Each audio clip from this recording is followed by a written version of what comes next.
Thought leadership, what does it really mean? Why does it matter to your business? With Chris McNeil. Chris is going to delve into that whole idea of what thought leadership really means and why it should make a difference to your business. Normally on Biz Bites for Thought Leaders, we talk to thought leaders who are really talking about their expertise in their space. Well, in this particular case, Chris's space is on being a thought leader itself, and what it really takes and why, particularly in an age of AI, it is more important than ever to exercise your creativity and what the impact it is on a business. He's got plenty of examples, plenty of insights. This is truly an episode of Biz Bites for Thought Leaders that you cannot miss. It is going to be defining for your business, so stay tuned.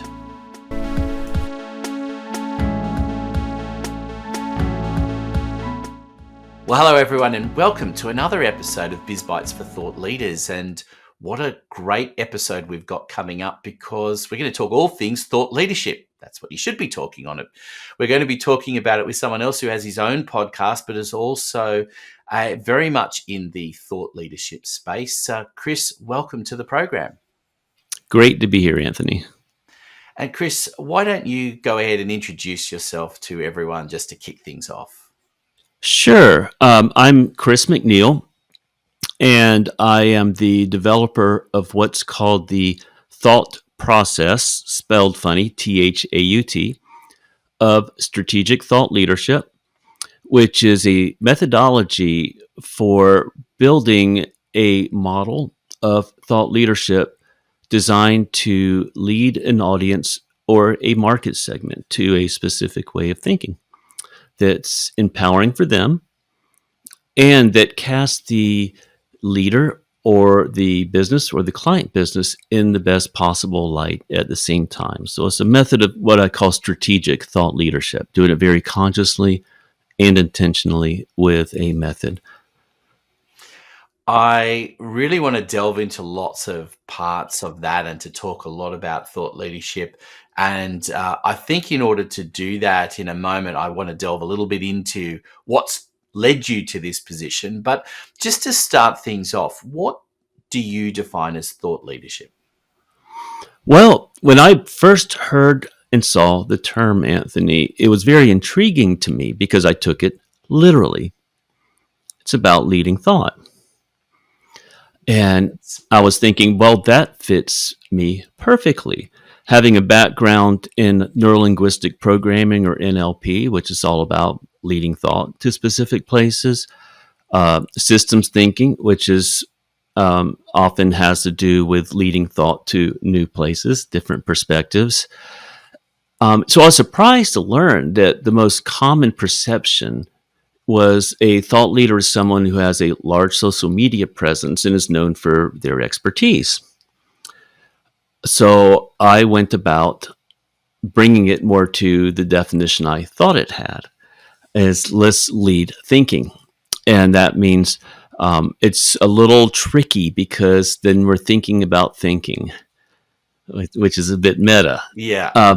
But it becomes actually understandable, and it lends a lot of power to the process when you realize that there are building blocks by which you can understand the thinking of an audience or market segment, both in terms of how competitors position their competitive products or services and pitch them to the public, and in terms of how the public perceives that segment. And it's interesting when those things don't match up. That provides opportunities. Yeah, absolutely it does, doesn't it? That's the intriguing thing about it, is that without thinking about thinking, then you just keep going along as is standard, and also you don't give an opportunity to yourself to put it out there. I think that's one of the critical things about being a thought leader, to me, is that if you have the thoughts but you don't share them with anyone, then are you really a thought leader? Absolutely. I mean, you have to share them, and you have to know both what I call baseline audience thinking. What are the standard mental models or belief systems about your category that people tend to hold. And sometimes it's so fundamental to the perception. It's like asking a fish what's water like. People just live within their assumptions. And when they become deep and widespread, they don't even notice them anymore. This is just how the world is. But when you learn to uproot and question the assumptions behind a field, in every case that I've found so far, they're not fully functional. Just it's how human thinking works. It's how language works. We connect things, and then maybe through generations, maybe through a few product cycles, we accept this is the way of doing things, and we don't question it anymore.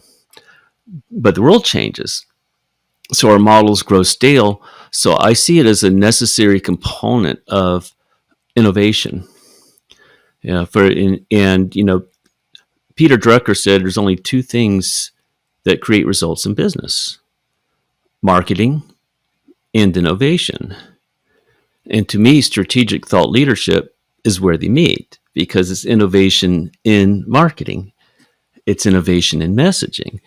And even if you have a really powerful innovation in a product or service category, something that delivers much more benefit, it's easy to just anticipate that the public will automatically appreciate it. But in almost every case, you need to bring the public up to speed and get them to embrace it by leading them to a better way of perceiving your category so they can fully appreciate your innovation. And it's extremely effective when it is designed from the point of view of the recipient. That's kind of the magic of it. And that's what we miss in business. One of my favorite gurus in marketing is Jay Abraham.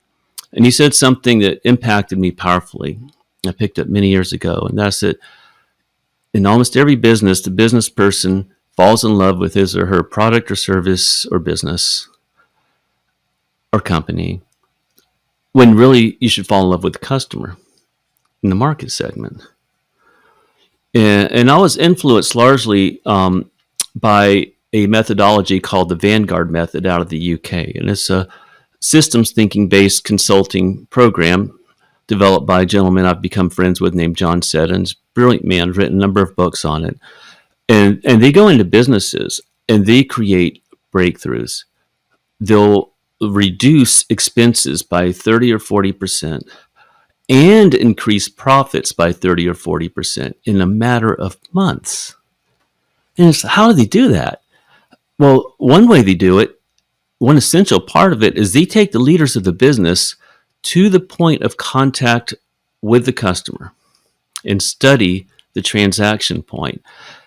And John told me recently that almost every business person initially goes to the front lines and they want to study their employee. He's like, no, we're here to study the customer. What's the purpose of your business in customer terms, not your lingo? And then how many ways does your business's mental models, your ways of doing things, create friction for the customer getting what they want? And it changes minds because they see it. And my innovation in this was to take it to marketing and ask, if we consider all of our media part of the business, what if we went and studied it from the customer point of view to remove friction as well? Because then you're asking the question, what do people want in their pre-purchase research? What do they want to learn? What empowerment do they need to feel like they're making a smart decision? Or how can we help them extract more of what's important to them, more value in our category, by leading them to better ways of using it, better ways of perceiving it, smarter ways of making decisions, elevating it to new and higher purposes? And what this does is it makes our content way more magnetic because it's so empowering and it's so customer focused. And it's about giving, not getting. But, by giving, we earn their attention. By earning their attention, we earn their purchases when they're ready. It's so powerful what you've just said, and it really speaks to the heart of marketing, because too often the businesses that you're doing marketing for, and as someone who's done a lot of marketing over the years, that too often the business leaders fall back on what they want, what they like, rather than what actually Mm-hmm. suits the clients. And it is a big area where things go wrong. I mean, even I think I've used this example before, perhaps on the podcast, but I recall doing a branding exercise with a particular organization, and this is just an example of where it goes astray. And we did all of the research, came up with the colors, everything that suited the audience. And one particular manager said, "No, I like everything in fluorescent pink," and just went ahead and did everything in fluorescent pink because that was her favorite color. And it was like, but you're not the audience. It's not Right. about what you like. It is about what resonates with your audience, and doesn't matter whether it's you're talking about color or content or any number of other things. Your audience has to be first. And Mm-hmm. too often businesses, I think, lose sight of that very simple idea that that's the reason they exist, is because of their audience, not just because they thought this would be a good idea and want to thrust it on people. The audience has to think that it's a great idea. Absolutely. And, it's our job in doing strategic thought leadership. If we're offering something that truly benefits people better than the current choices, to help them perceive why and perceive how to get that benefit from it. And, in almost every category, there is value left on the table that customers could extract and businesses could benefit from, because customers aren't getting as much value as they could with leadership. Here's how you use it. Here's something you didn't think of.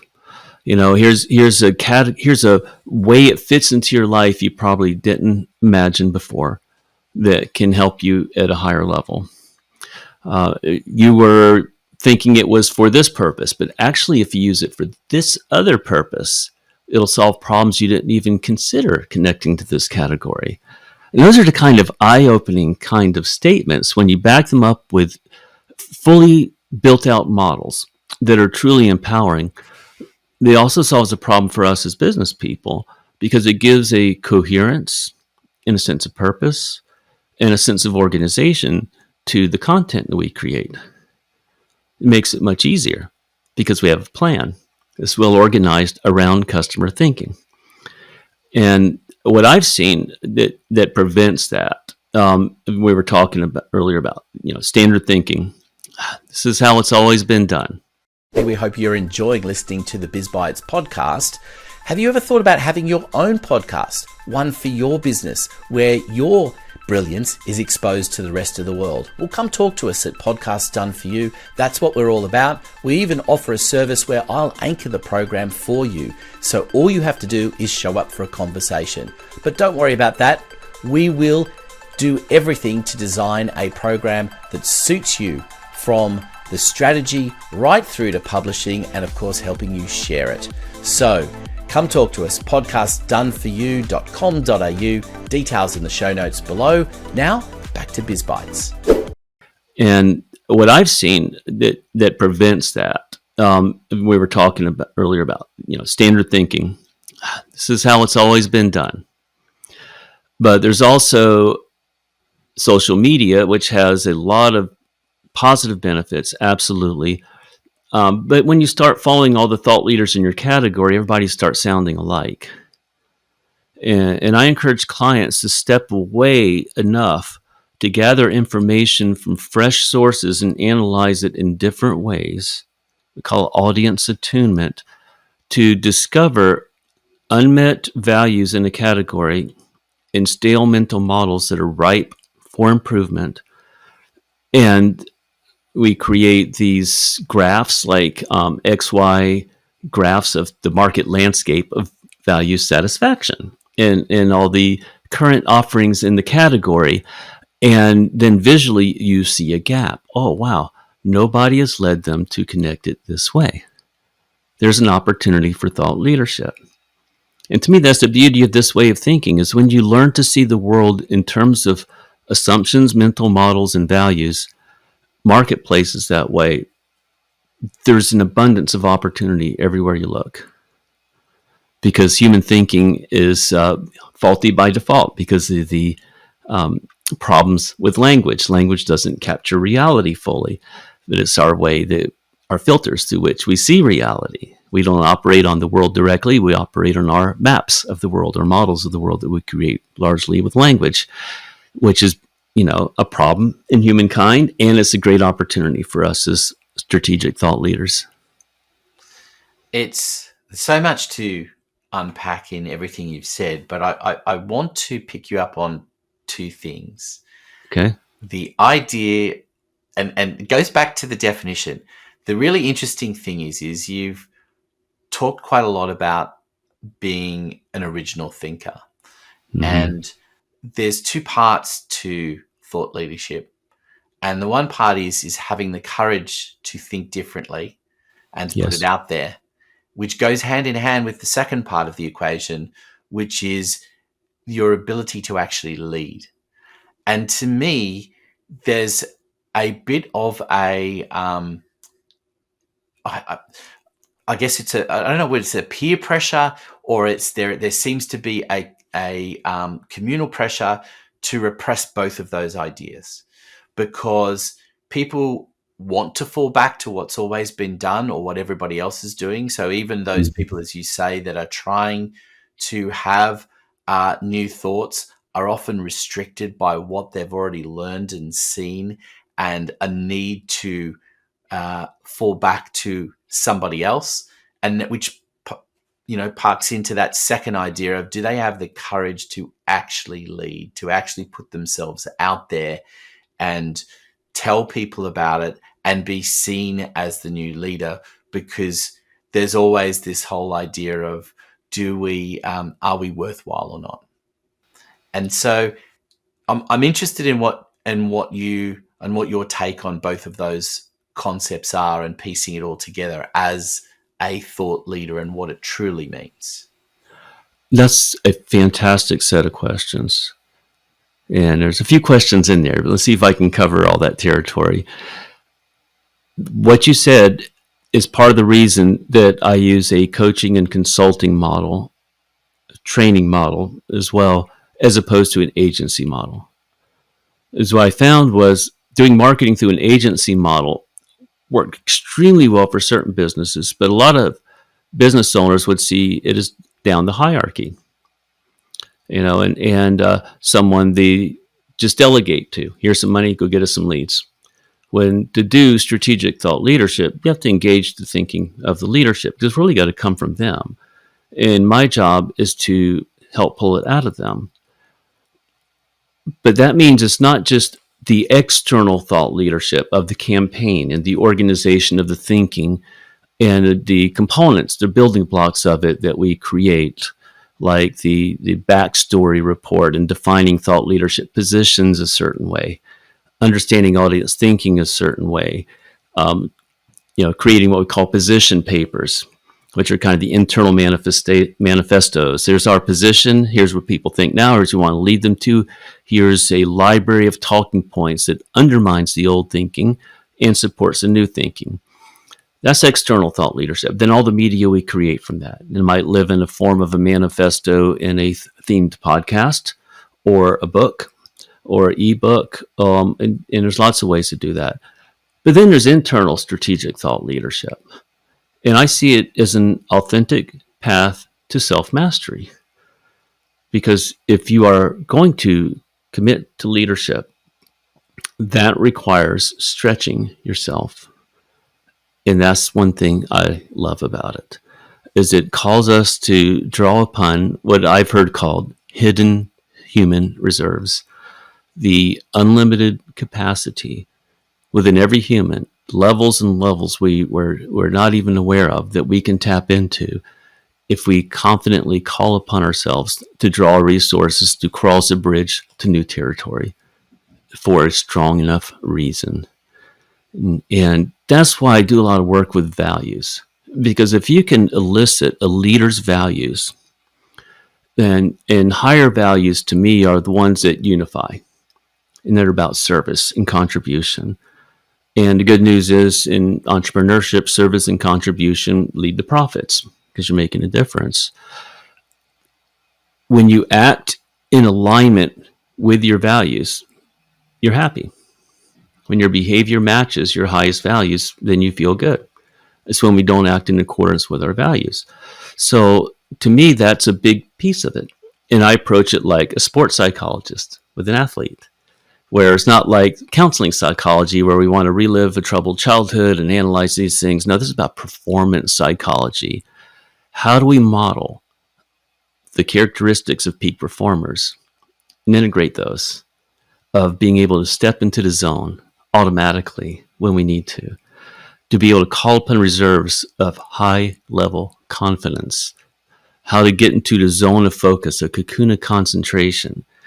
And these are skills, mental skills that I think are all the more important in this day of distraction through devices and apps that are designed to consume our attention and keep us engaged. So these companies can sell ads by keeping us on their app for longer and things like that. But it creates a real attention economy that if you can manage your attention and manage your focus and manage your state and step into that confident self, then you can use this as a path to self-evolution as well as to making a difference and making a lot of profits in the marketplace. Yeah, does that answer your question? It does. It definitely does. And I think it's, to me, one of the keys in thought leadership is that recognition of the fact that we all process things differently. We make sense of things differently. Mm-hmm. What tends to happen is that people are afraid to speak up and to have those different thoughts. I recall learning this many years ago when I was involved in with a company that does market research. And one of the first things I observed when you do market research in a group environment is that there'll always be a leader. And suddenly, whatever anyone says, they'll start nodding their head and saying, yes, that's what I was going to say. And you find that any kind of environment where you do that. I mean, if anyone listening out there, if you think about it in a work environment, in a family environment, how often do you say something or someone says something and then you sort of notice around the room that people say, oh, yes, that's what I was going to say. And the question is, were they really going to say that? Were they really going to say that in that way? It's very interesting in market research that before you actually get in a group environment, people to discuss a particular topic, whatever it is they're looking at, to get them to write it down on a bit of paper first and to find out what their original thoughts are. Because we are so influenced by those people around us and our desire to comply. And that's what suppresses thought leadership. And you spoke about innovation earlier on. What fascinates me about innovation is most people attach innovation to technology, and that innovation has to be based on some new piece of tech that is doing something. But in fact, innovation is very much about what is human nature in the way that we have original ways that we think about things and make sense of anything that we observe. It's not necessarily the same as the next person, and it's not about being right or wrong. It's about being different that then allows you to have different original thoughts in other areas. Absolutely. And thoughts worth sharing with others, and I mentioned values, and this understanding the values of your audience in your market segment that they attach to your category. People like to go see a band play, it's fun would be a value, for instance. People buy the latest technology, maybe competitiveness is a value. People that are paying to learn a skill might be achievement. Everybody's a little different in values, but usually there's prominent values. And when you can find there's areas that your segment doesn't quite satisfy because of the outdated thinking of the segment, well, there's your opportunity. I'm such a contrarian thinker. I've never had that issue because I've always been one to see the need for something different. Um, but I have seen it in others where there's a pull towards the familiar. Strongest human desire, according to some, is the pull to the familiar. So I relate this kind of boldness in leadership, both to managing your state. If you can get yourself in the right state of confident daringness, and we're not asking people to give up everything and start all over in a new field, not that kind of daringness, but the daringness in breaking patterns. It's the most important human attribute in business is creativity, according to Success Magazine and Eat Magazine. They both had cover stories on that, especially in this day of artificial intelligence, where repetitive things and things that depend on organizing past knowledge in this knowledge economy can be done now very effectively by AI, much faster than humans. But what AI doesn't have is the ability to access the creative state to make a break from the past. And that's why I sometimes describe creativity as how different your behavior is from what AI could predict. Even given all the data on your past behavior, how different is it? How creative is it? And then you run into the belief systems that inhibit creativity. Oh, I'm not creative because my second grade music teacher told me I wasn't creative. Because people think of creativity as just if you're a painter or a musician, then you're creative. But doesn't creativity apply to every human endeavor? It's your ability to see outside of patterns and to access that creative state. And which means in the work I do, I try to encourage clients to make things really efficient with AI where they can, where it doesn't inhibit creating fantastic products and services, but to free up time to reflect. People often access creativity when they're moving, like walking a dog. That's when I get my ideas. So I use an app called Rev where I can wear decent quality earbuds and record my ideas on the fly. But then I'll use AI to help me organize those ideas. But they're the creative ideas, and use the AI for the organization. So it's creating these workflows where you create space for creativity, but then you kind of create a production line where you then organize that creativity into models and chunk it into action steps and bring it to life. So I see it like an assembly line. But I think when people remember that there's been times in really everyone's life where they've been a bold leader, where they've had to act boldly in the moment, maybe to step in to save a child from walking in the road in front of a car, or maybe when they came up with an idea out of the blue that worked, and they just trusted that it would work. But what we aren't always good at is recognizing how many of these peak experiences of creativity and creative leadership we've got in our personal history that we can grab a hold of that feeling and bring it more fully to life and apply it on a regular basis to make life better for ourselves and for our customers and our families and those around us. And to me, that's living. Life belongs to the creative. As if you're creative, you're close to life.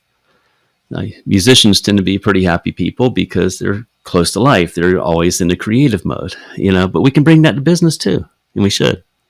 It's fascinating when you talk about musicians, artists, even comedians. You hear them talking or see them demonstrating through music, through artworks, all of these things that have happened to them, and you think, why do all these things happen to these people and nothing happens to us? But in fact, it is happening to us. We're just not being observant of it and not providing an outlet to push it out there. And I think that is a huge thing that increasingly we have to learn from the creative arts field, because if in an age where AI is being used more and more, to stand out, you actually need to embrace that creative energy. Absolutely. It's a strategic asset. the way I see it. And in teams and organizations, it's finding space for people to go into that creative mode, giving permission to come up with outlandish ideas. The more outlandish, the better, because we don't want to put limits on that stage of the creative process. I think Walt Disney had it right, not the company, the man. He was famed for combining creativity and business acumen together. Forget the starving artist, archetype. He was this very successful business person who's also extremely creative. And his creative process that he ended up calling Imagineering involved 3 separate rooms. One was for the dreamer, where he'd go in and dream up futures with no limits, visual process. Another one was the realist, where you take those dreams and break them down into steps so that first step has a high probability of success. And his animators actually, in that room of the realist, created storyboarding by taking the cartoons and breaking them into scenes and putting them on the wall so you could see each chunk of the journey. Mm-hmm. That's where storyboarding came from. But that's a kinesthetic piece where you take the visual dream and break it into action steps that you can do. And then the third room was the critic, which is an auditory strategy where you're thinking, what's the criteria for this market category? What are the things we want in this, and how does our product compare to that? Does it match up here, here, here, and here? And then in Disney's model, it was somebody viewing the movie from a critic's perspective and critiquing it. Whatever the critic came up with, then they would take that and bring it to the dreamer room. So Disney's innovation was in separating these states so each could unfold completely without being contaminated by the other. And that's where people mess up, as they try to do all the states at once instead of taking time to go as deeply into the creative state and not have it tied so tightly to the production state, for instance. And like Disney, create a workflow out of the different states that you bring your dreams to life. It's so interesting because, I've worked with a number of businesses and organizations over the years. And when you go into them and you pull people out and you offer them a rare opportunity for them to be creative, and where you say there's no such thing as a bad idea here. Let's throw them all out there and see where it goes. It's such a rare thing that happens in an organization. And it's amazing what can start getting into the flow and how rejuvenated people can feel. And then you have to take them through that, that real exercise later on to say, well, what's realistic? What is going to work within the bounds of which, it might be budget, it might be the structure of the organization. There are any number of things which bring it back down, which doesn't mean that you can't work towards that bigger idea, because now you've got an idea of where you could go. And I think that is something that businesses very rarely do. Take themselves out of it, allow that freedom to generate new ideas and to see where that could take the business. And yet, that is exactly how businesses thrive in an environment where we all have competitors, where there's always someone doing something very similar to what you're doing. So you have to be out there and trying something new. Otherwise, you just fall back into the main populace. Absolutely. Even if you're competitive now, if you're not innovating and reinventing yourself or your company's category in some way, shape, or form, your competitor will do it, or the marketplace will shift somewhere else. So I see it as necessary. It's competitive advantage and it's competitive necessity in this kind of fast-changing world to unleash the human spirit and untether it. Not all the time, but enough to create a critical mass of fresh ideas that are untethered from the constrictions of limiting belief systems, from limiting mental models, which is also the beauty of strategic thought leadership. We're helping people loosen the hold of limiting mental models or limiting beliefs about a category and what it's for. And there's stories, I've got stories of those. I don't know how much time we have, but sometimes it helps to bring it to ground with a real life example because we're talking a lot of concepts here, obviously. Yeah, absolutely. Well, I think it is important to bring that back, because you're right. We have talked very much to the thought space of all of this and encouraging people to lead, and hence the thought leadership. But yes, there is a need to understand, how does this actually play out for a business in reality? Because I often use this example in the past where I said it's all right to have this idea that I'm going to fly to the moon and land on the moon. But if you have no ability to become an astronaut or build a rocket ship, what's the point of talking about walking on the moon? So you need to have a way of being able to work out that pathway, because thought leadership isn't just about the end concept. It's about how you get there. Absolutely. And you build bridges. And again, it's just so much can be done just by identifying and freeing people from limiting concepts. And concepts are limiting by nature. It's the nature of language. If something's this, it's not that. So by definition, it breaks things into two. There's a company that does youth sports fundraising that I consulted for. And they created an app to help kids' sports teams raise money. And it was a very crowded field. And here in the U.S., there's companies like High Praise that have a lot of market share and, but millions and millions of dollars in funding kids' sports teams. And the general mental model of this whole category was you used to do bake sales, used to have to do car washes to raise money for your soccer team or your hockey team or whatever team. And now you have an app. So we did our market listening research and we found natural conversations where people speak openly online. That's places like Reddit or in the comments threads of a polarizing blog, because you can find gold there. Because if a blog divides people around a topic, if someone feels like their beliefs and values are being stepped on, you can be sure they will tell you what they are, if you know how to see between the lines.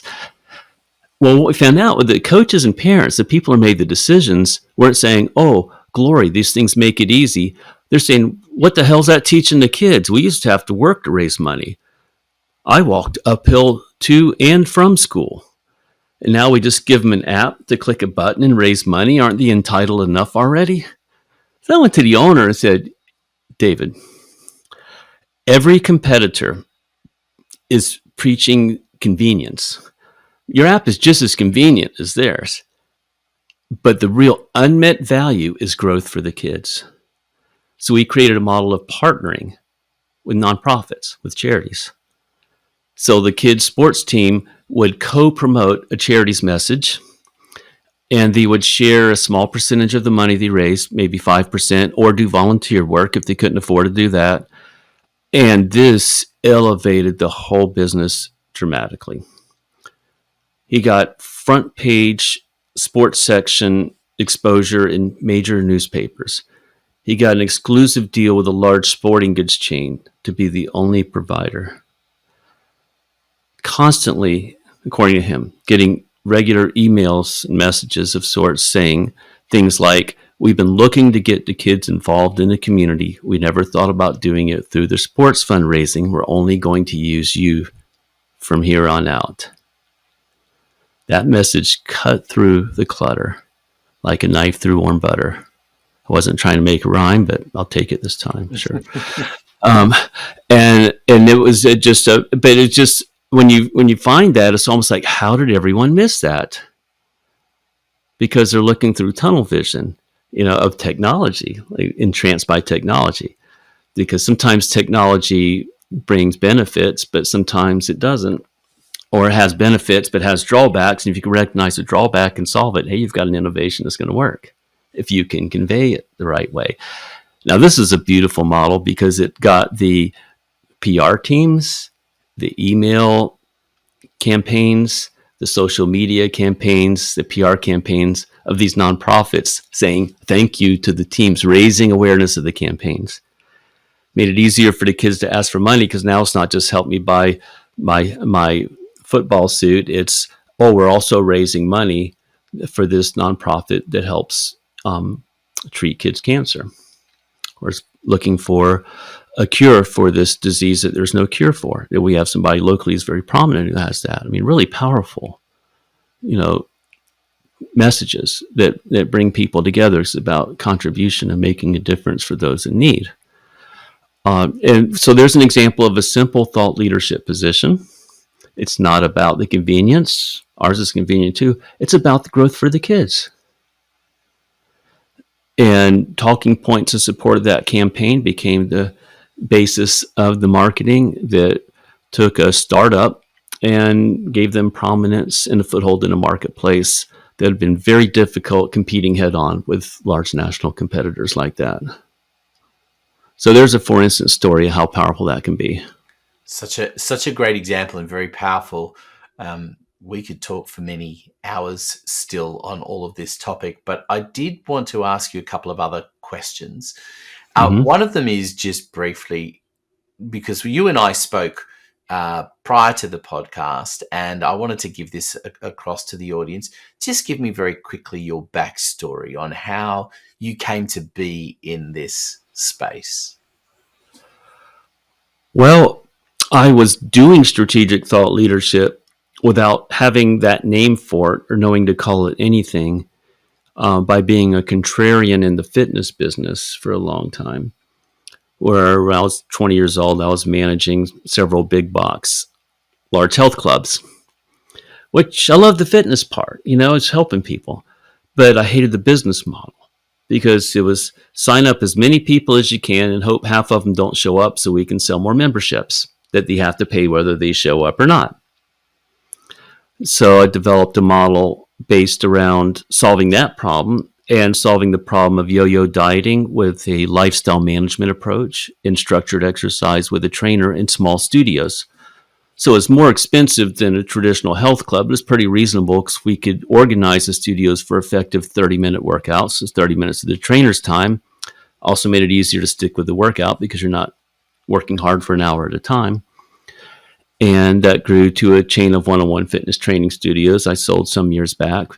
And I won some innovation awards for software I wrote to support all that. It turned it into a game of tracking progress visually and competing with others with a point system called FitPoint, that led to doing software for a very large food service company for wellness for their employees. At what point I sold the studios because I'm a musician. I wanted time to play music. That kind of business didn't give it to me. But the software I wrote morphed into marketing software, like full panel integration of search engine optimization, website management, and email marketing, and all the things we do. And I wrote custom software for that and found a niche in 5 to 50 million a year companies. And that's where I discovered the need for strategic thought leadership. So as I mentioned, certain companies would actually have breakthroughs and they would grow by, in one case, over 100% a year, several years in a row. Another case going from also ran 10, 20% market share to over 50% market share in a very competitive category, becoming the strong leader in it. Others, not so much. So I started using this modeling methods from NLP, or neuro-linguistic programming, which is a way of modeling excellence, to discover the difference. And the difference was the companies that had breakthroughs, the leadership saw themselves as leading marketplace thinking, as teaching their marketplace how to perceive their category. And so that taught me two things. That's the way to do it. Lead the marketplace to how to perceive your category. Otherwise, you're going to be a commodity and just able to compete on price. But if you can set the game, if you can not just be a player in the game, but the game designer and create the game rules for the benefit of the customer, you can be the leader in market share in terms of sales as well as thinking.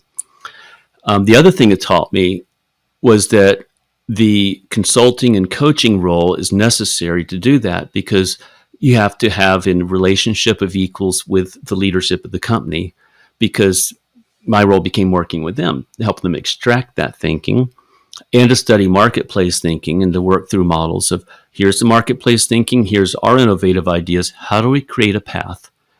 How do we turn our ideas into a model that is meaningful to our customer and can help them get more value or make smarter decisions or upgrade the use of what we sell to a whole other set of values? And that coach consulting relationship, communication flows. The other type of relationship, more the agency relationship, in many cases, not every case, because obviously there are companies that work really well with, but in many cases, you would just see it as something to delegate down a hierarchy to. And the problem with hierarchical business relationships is that communication doesn't flow up and down a hierarchy very well. It's like, oh, we know what we're doing, just go sell the stuff. But I'm like, well, it's your thinking that's going to lead the marketplace. We need to help organize it. This role is perfect for that. So work directly with leadership, and have designers and web people, writers. We can draw upon whatever resources are needed. But in a lot of cases, I like to not have those as part of my organization, but really strong talent that I've cultivated that I can draw upon. Because in a lot of cases, the organization will have the resources in their company that can do these things. They just haven't organized around that. And say, you got people in your company that can do these things. And I think a lot of executives now are realizing that customers are expecting company leadership to be visible. And there's a guy named Carl Feldman who I met, who was on my Thought Leadership Studio podcast promoting a book he co-authored called The Visible Expert Revolution.